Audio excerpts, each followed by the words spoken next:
जय हिंद फ्रेंड्स, आइए देखते हैं आज देसी रियासतों के एकीकरण को। कुल देसी रियासतों की संख्या 552 थी। कितनी थी? 552।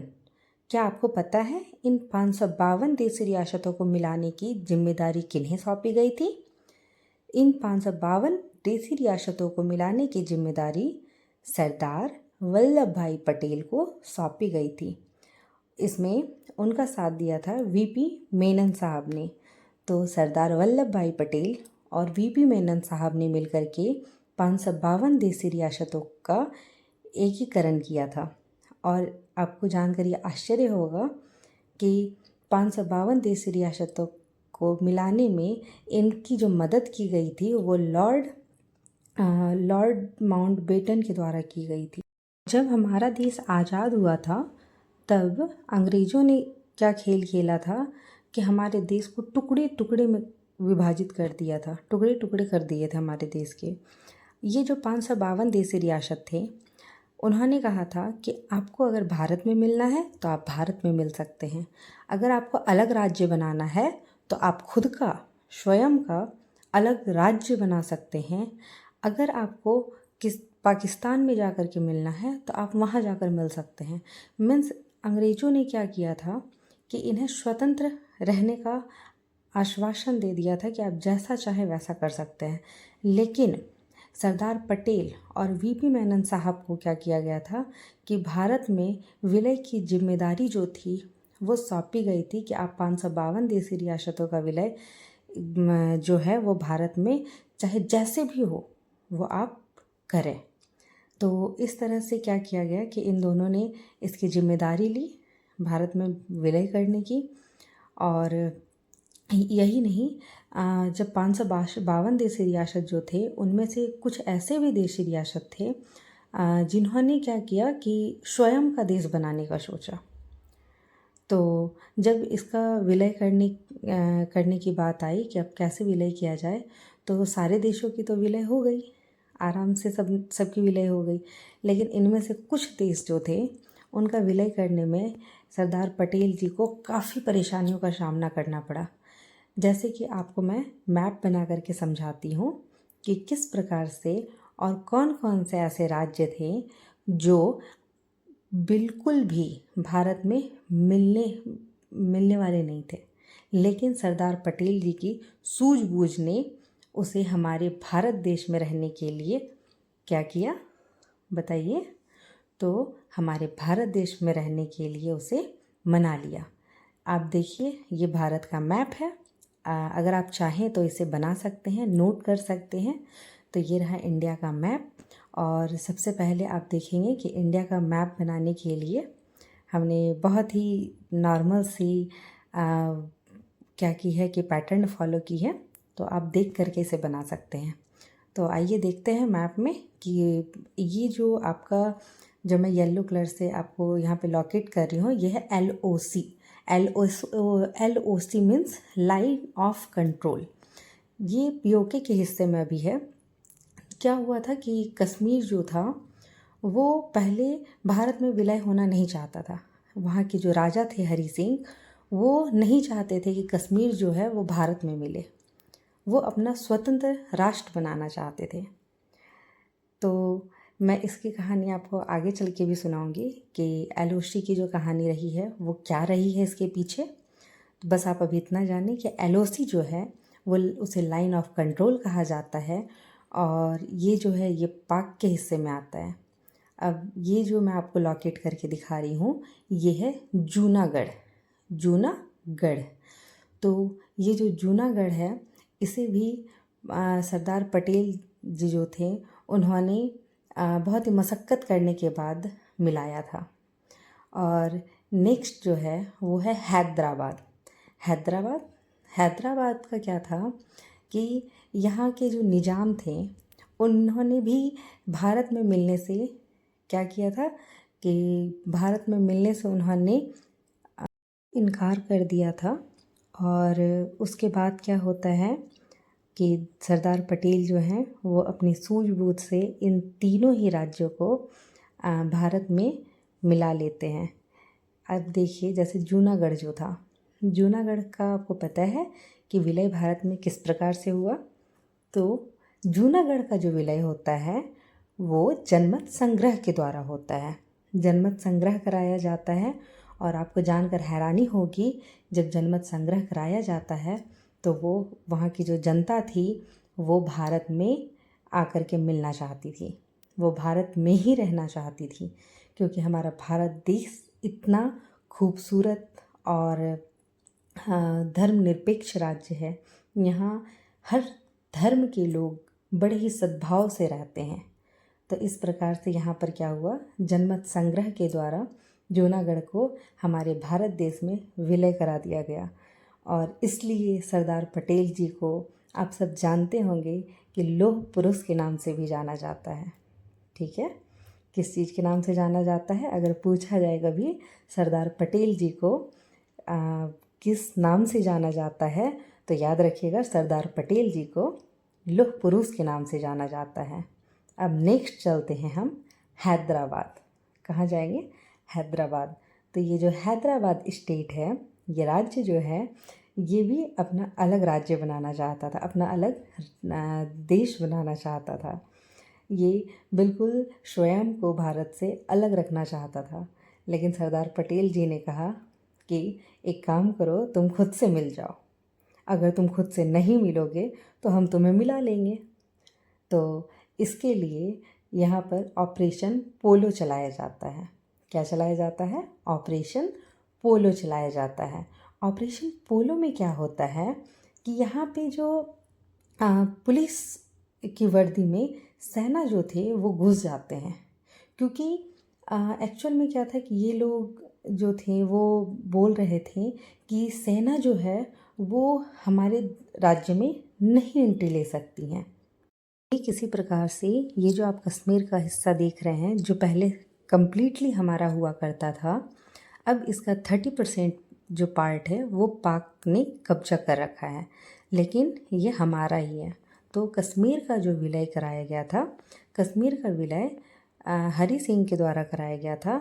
वो क्या था कि विलय पत्र पर हस्ताक्षर करा करके कराया गया। जब एलओसी जिसे अभी कहते हैं, लाइन ऑफ कंट्रोल, जहाँ पे आकर के पाकिस्तान की जो सेना थी वो रुक गई थी, तो ये जो एलओसी वाला जो पार्ट था, पर पाकिस्तान ने क्या किया था, अपनी कबाली के रूप में आतंकवादी को घुसा दिया था और अपनी सेना को घुसा दिया था कश्मीर में।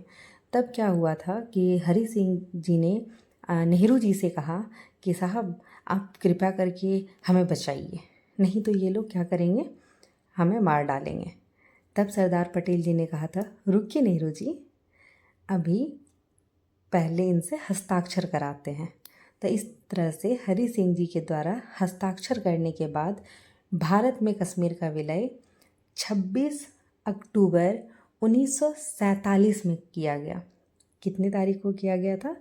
26 तारीख को, अक्टूबर का महीना था 1947। आप देख सकते हैं कि 15 अगस्त 1947 को हमारा देश आज़ाद हुआ था और हरि सिंह जी के द्वारा हस्ताक्षर जो किया गया था भारत में विलय का, वो 26 अक्टूबर 1947 में किया गया था।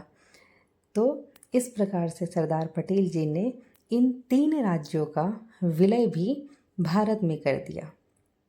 इन 3 राज्यों का विलय बिल्कुल भी आसान नहीं था, लेकिन फिर भी अथाह प्रयास करने के बाद सरदार पटेल जी ने इसका विलय कर दिया। अब देखिए, कुछ चीज़ें जो हैं वो आप लोगों को जाननी चाहिए। जैसे 1893 में जो अभी का अफ़गानिस्तान है, उस समय का अफ़गान होता था, तो इसे भी हमारे देश भारत से विभाजित किया गया था। 1893 में अफ़गान जो था वो भारत से विभाजित हो जाता है। ठीक उसी प्रकार से 1935 और 37, 1935 या 37 में बर्मा, जो अभी का म्यांमार है, ठीक है, जो अभी का क्या है, म्यांमार देश है, तो वो भी हमारे भारत से खंडित हो जाता है। तो इस प्रकार से पहले अफ़गानिस्तान को 1893 में विभाजित किया जाता है, फिर 1935 में बर्मा, अभी के म्यांमार को यहाँ से तोड़ दिया जाता है।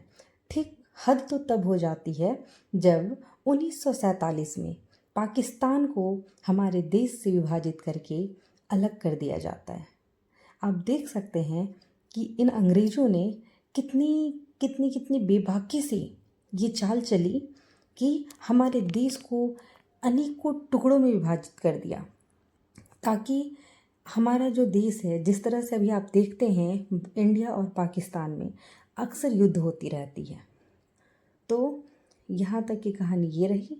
अब आइए देखते हैं 552 जो देसी रियासत थे। मैं फिर से रिपीट कर रही हूँ, 552 देसी रियासत।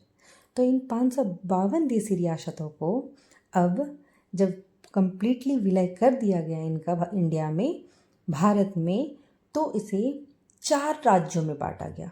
कितने राज्यों में बांटा गया? कंप्लीटली 4 राज्यों में। राज्य ए, राज्य बी, सी एंड डी। इस तरीके से ए, बी, सी, डी, ये 4 राज्य बने। और इन 4 राज्यों में जो स्टेट ए थे, उन्हें अंग्रेज़ों ने, क्योंकि उस टाइम अंग्रेज़ भारत में ही हुआ करते थे, इसलिए उस टाइम क्या हुआ करते थे कि अंग्रेज़ जो थे वो भारत में ही हुआ करते थे। इस वजह से राज्य ए को ब्रिटिश राज्य रखा गया है। राज्य ए को क्या किया गया? ब्रिटिश राज्य रखा गया। ओके, मीन्स ये जो स्टेट थी, ये जो राज्य ए होगी, ये कंप्लीटली ब्रिटिश के अंदर में काम करेगी। ठीक है, ये कंप्लीटली क्या करेगी? ब्रिटिश के अंदर में काम करेगी, मीन्स अंग्रेजों के अंदर में काम करेगी। ठीक उसी प्रकार से राज्य बी को देसी रियासत बनाया गया। ओके, क्या बना दिया गया? देसी रियासत। ऑप्शन सी में जो है, मीन्स राज्य सी जो था, उसे कमिश्नरी स्टेट रखा गया। क्या रखा गया? कमिश्नरी स्टेट। और ऑप्शन जो डी है, मीन्स राज्य डी जो है, इसे यूटी में रखा गया। इस प्रकार से 4 राज्यों में हमारे 552 देसी रियासतों का विलय होता है और ये 4 राज्य जो थे वो बन करके तैयार हो जाते हैं। लेकिन क्या आपको पता है इन 4 राज्यों का गठन हो जाने के बाद भी इन भारत में कितनी परेशानियां थी? देखिए, यहाँ पे कुछ चीज़ जो थी मैं आपको बताना चाह रही थी। तो ये जो मैंने आपको कहा कि ये जो तीनों देश थे, ये भारत से क्या हुए थे कि विभाजित हो गए थे। तो मैं यहाँ थोड़ा सा आपको लिख करके बता देती हूँ, ओके, ताकि आप अगर नोट कर रहे हो इसे तो आपको ये जानने में या ये समझने में परेशानी ना हो कि ये जो 3 मैं लिखी हूँ साइड में वो किस चीज़ के लिए लिखी हूँ। तो भारत से क्या किया गया था, इसका विभाजन कर दिया गया था। मैं एरो बना करके दे दी हूँ ब्लैक कलर से, तो आप इसे ज़रूर देखिएगा। अब आइए चलते हैं हम, ठीक है। नेक्स्ट आ जाइए, हम नेक्स्ट स्लाइड पे चलते हैं। देखिए अब क्या है, ये जो 1948 में क्या हुआ कि 2 समिति का गठन किया गया। क्या किया गया? 2 समिति का गठन किया गया। ये जो 2 समिति थी, उनमें से एक समिति का नाम था जज एस.के. धर और दूसरी जो समिति थी वो थी जे.भी.पी. समिति। तो जे.भी.पी. समिति और जज एस.के. धर समिति, इन दोनों का गठन होता है 1948 में। कब होता है? 1948 में। इसका गठन क्यों किया गया था भाई? तो इसका गठन जो किया गया था वो भाषा के आधार पर राज्य बनाना चाहिए या नहीं बनाना चाहिए, इस चीज़ की इंक्वायरी के लिए इन दोनों समितियों को बनाया गया था, जिसमें से एस.के. धर समिति जो थी वो इसके पक्ष में थी और जे.भी.पी. जो समिति थी वो इसके विपक्ष में थी। इनका कहना था एस्केधर समिति का कि भाषा के आधार पर राज्य का गठन सही है, लेकिन जेबीपी जो समिति थी इसका जो मानना था कि नहीं, भाषा के आधार पर राज्यों का गठन जो है वो गलत है। इतने बड़े क्षेत्रफल वाले राज्य, इतने घनत्व, इतनी जनसंख्या वाले राज्यों में हम किस प्रकार से भाषाई आधार पर इसे गठित करेंगे, ये उनका जवाब था जेबीपी समिति का। लेकिन जज एस्केधर ने ये क्लियर कर दिया था कि भाषा के आधार पर राज्य का गठन होना चाहिए। अब आप देखिए 1952 में एक व्यक्ति जो थे पेट्टू श्री रामलू इसी भाषा के आधार पर राज्य के गठन के लिए भूख हड़ताल पर बैठ जाते हैं। और जब वे भूख हड़ताल पर बैठते हैं तो 56 दिनों तक वे भूख हड़ताल पर ही रहते हैं। और आपको ये जानकर आश्चर्य होगा कि इस भूख हड़ताल से उनकी मृत्यु भी हो जाती है। किनकी? पेट्टू श्री रामलू की। और इसके बाद भारत में पहले राज्य का भाषाई आधार पर गठन होता है जो आंध्र प्रदेश है। आंध्र प्रदेश का भाषाई आधार पर राज्य का गठन होता है और वहाँ पर भाषा तेलुगु को लाया जाता है। कब? जब पेट्टू श्री रामलू की भूख हड़ताल से मृत्यु हो जाती है, वो भी 56 दिन भूख हड़ताल पर बैठने के बाद। अब आइए हम एक बार रिवाइज कर लेते हैं इसे, क्योंकि अब आगे हम कल के क्लास में समझेंगे। एक ही दिन में सारी चीज़ें कर पाना पॉसिबल नहीं होगी। तो आज हम लोग ने देखा कि कुल देसी रियासत जो है हमारे देश में वो 552 है। इसका भारत में विलय की जिम्मेदारी जो सौंपी गई थी सरदार पटेल जी को और वीपी मेनन साहब को सौंपी गई थी। और जैसा कि हमने आपको बताया कि लॉर्ड माउंटबेटन ने इस विलय में जिस तरह से 552 देसी रियासत जो थी उसका विलय भारत में करने में सहयोग दिया था। अब ये जो मैप मैंने आपको दिखाया, इसमें मैंने आपको बताया कि जो जूनागढ़ है, जूनागढ़ को जनमत संग्रह के द्वारा हमारे देश में मिलाया गया था, क्योंकि ये जो 3 राज्य जो थे ये हमारे भारत में नहीं मिलना चाहते थे। लेकिन हमारे पास इतने दिग्गज व्यक्ति थे जिनका नाम था सरदार पटेल जी, जो अपनी सूझबूझ से इन सारे राज्यों को भारत में मिला देते हैं। तो हैदराबाद को मैंने कहा था आपको कि ऑपरेशन पोलो के द्वारा भारत में मिलाया गया था। और आपको पता है सेना को पुलिस की वर्दी पहना करके हैदराबाद में घुसा दिया गया था ऑपरेशन पोलो के दौरान, क्योंकि इनका जो कहना था वो ये था कि आप किस प्रकार से सेना को हमारे देश में, हमारे राज्य में घुसा सकते हैं।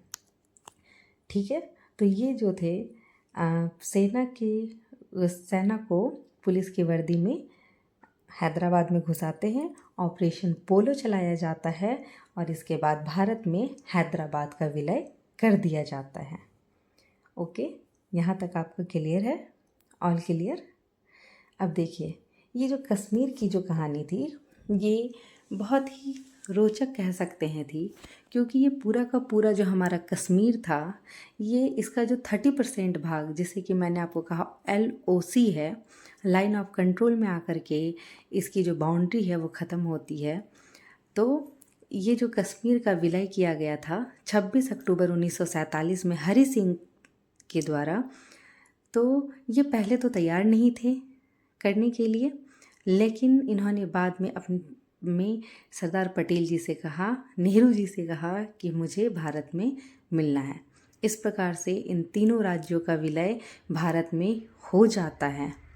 और उसके बाद मैंने आपको समझाया कि 1935 में वर्मा जो कि अभी का म्यांमार है, उसका विखंडन हो जाता है हमारे देश से। ठीक उसी प्रकार से पाकिस्तान का भी विभाजन होना भारत से और अफ़गान का 1893 में विभाजन होना हमारे देश को अनेकों टुकड़ों में विभाजित कर देता है। कोई बात नहीं, अखंड भारत, हमारा भारत, अखंड भारत। अब आगे चलते हैं। ये जो 552 देशी रियासत थे, इन सभी देशी रियासतों को भारत में मिलाने के बाद 4 राज्यों में क्या किया गया, बांट दिया गया। जैसे A, B, C और D। तो राज्य A जो था उसे ब्रिटिश राज्य बनाया गया, B को देसी रियासत, C को कमिश्नरी स्टेट और D को यूटी। इस प्रकार से इन 4 राज्यों में इन 552 देशी रियासतों का विलय कर दिया गया। उसके बाद आप देखेंगे कि ये जो 4 राज्य का जो गठन किया गया, इन्हीं का आगे चल करके फिर भाषा के आधार पर जब इन 4 राज्यों को विभाजित किया जाता है, भाषा के आधार पर इनका गठन किया जाता है, तो इन्हीं 4 राज्यों का गठन 14 राज्यों में हो जाता है। ठीक है, वो कैसे होता है तो मैंने आपको समझाया कि 1948 में जज एस.के. धर और जे.वी.पी. समिति का गठन किया जाता है। इनसे रिपोर्ट मांगी जाती है कि आप इसका रिपोर्ट दीजिए हमें कि भाषा के आधार पर राज्य का गठन करना सही है या गलत। एस.के. धर समिति जो थी, उन्होंने क्या कहा कि ये बिल्कुल सही है, लेकिन जे.वी.पी. समिति ने इसे गलत ठहराया। किंतु भाषा के आधार पर राज्य का गठन होना ये बिल्कुल सही था। ठीक है, क्योंकि हमारे राज्य में, हमारे देश में अनेक तरह के लोग रहते हैं और उन सब की भाषा जो है, बिहार में बिहारी बोली जाती है, भोजपुरी। आप देखते हैं कि आंध्र प्रदेश में जिस तरह की 1952 में पेट्टू श्री रामलू ने अपनी मांग रखी थी कि भाषा के आधार पर हमें राज्य चाहिए, तो उन्होंने भूख हड़ताल पर 56 दिनों के बाद अपने प्राण को त्याग दिया। तब इन लोगों ने कहा कि ये तो अंग्रेज़ों से भी ज़्यादा कसाई निकले। क्यों? क्योंकि अंग्रेज़ तो फिर भी अनशन पर बैठने से मान जाते थे, लेकिन नेहरू जी तो माने नहीं। किंतु इनकी मृत्यु के बाद वो फाइनली मान जाते हैं और भाषा के आधार पर पहला राज्य बनता है आंध्र प्रदेश। इसकी